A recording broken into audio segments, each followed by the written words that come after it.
You ask Tiger to solve. This deals with linear equations with one unknown. The final result is y equals -1/7.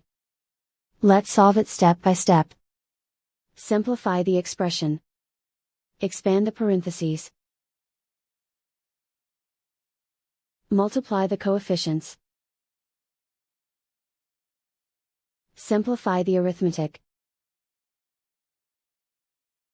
Group all y terms on the left side of the equation. Subtract 5y from both sides. Group like terms. Simplify the arithmetic. Group like terms. Simplify the arithmetic. Group all constants on the right side of the equation. Subtract 3 from both sides. Simplify the arithmetic.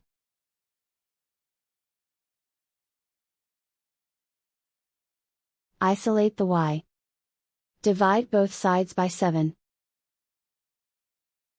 Simplify the fraction. And so the final result is y equals -1/7.